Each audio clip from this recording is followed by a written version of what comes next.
5 আগস্টের পর অন্তর্বর্তীকালীন সরকার দায়িত্ব নেওয়ার পর পুনর্গঠন হয় আন্তর্জাতিক অপরাধ ট্রাইব্যুনাল।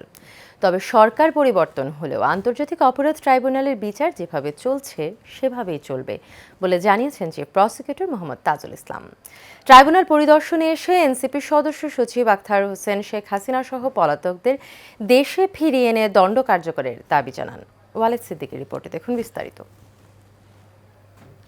12 ফেব্রুয়ারি জাতীয় সংসদ নির্বাচনের পর ক্ষমতায় আসে বিএনপি সরকার। সরকার পরিবর্তনের ফলে বিচার কার্য স্বাভাবিক গতিতে চলবে কিনা তা নিয়ে জনমনে সংশয় ছিল। সাংবাদিকদের প্রশ্নের জবাবে চিফ প্রসিকিউটর জানান, সরকার পরিবর্তন হলেও বিচার কাজ চলবে স্বাভাবিক গতিতেই। এ ব্যাপারে ইতিবাচক সরকারও। সরকারের পক্ষ থেকে আনুষ্ঠানিক মেসেজ না আসলেও অনানুষ্ঠানিকভাবে আমাদেরকে বলা হয়েছে আইন তার নিজস্ব গতিতে চলবে এবং বিশেষ করে আপনারা গতকালকে হয়তো দেখেছেন মাননীয় আইনমন্ত্রী তিনি বলেছেন যে আন্তর্জাতিক অপরাধ ট্রাইব্যুনালের যে কার্যক্রম সেটা স্বাভাবিক গতিতেই চলমান থাকবে। সুতরাং আমরা আশা করছি দেশবাসীর মতো আমাদেরও তো প্রত্যাশা যে যেখানে বিচারের জায়গা বিচারের মতো চলমান থাকবে। সরকার আমাদেরকে সুনির্দিষ্টভাবে কিছু না বললেও আমাদেরকে ইঙ্গিত দিয়েছেন চলমান রাখার ব্যাপারে। এদিন জুলাই হত্যাকাণ্ডে ওবায়দুল কাদের সহ 7 জনের বিরুদ্ধে ট্রাইব্যুনাল 2-এ সাক্ষ্য দেন মিরপুর এলাকায় শহীদ ফজলে রাব্বির বাবা ও শহীদ তানহার বাবা। এছাড়া র্যাবের টিএফআই সেলে গুম ও নির্যাতনের মামলায় সাক্ষ্য গ্রহণ পিছিয়ে 25 ফেব্রুয়ারি ধার্য করেন ট্রাইব্যুনাল 1।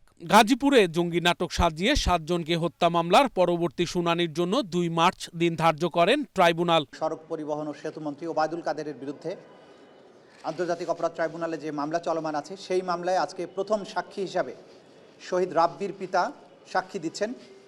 শহীদ রাব্বিকে 19 জুলাই মিরপুরে গুলি করে হত্যা করা হয়। তার পরবর্তীতে দ্বিতীয় সাক্ষী হিসাবে তারই ভাগ্নি অর্থাৎ শহীদ তানহার বাবা এখানে সাক্ষী দেবেন।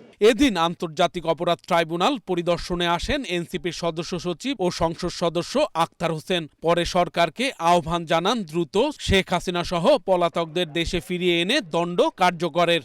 এত বড় বৃহৎ জনগোষ্ঠীকে বিএনপি যদি ওভারটেক করার চেষ্টা করে জনচাপে পড়েই তারা এটা আর পারবে না এবং আমরা জানি তারা জল ঘোলা করে জনচাপে বাধ্য হয়েই সংবিধান সংস্কার পরিষদের শপথ নিতে তারা বাধ্য হবে।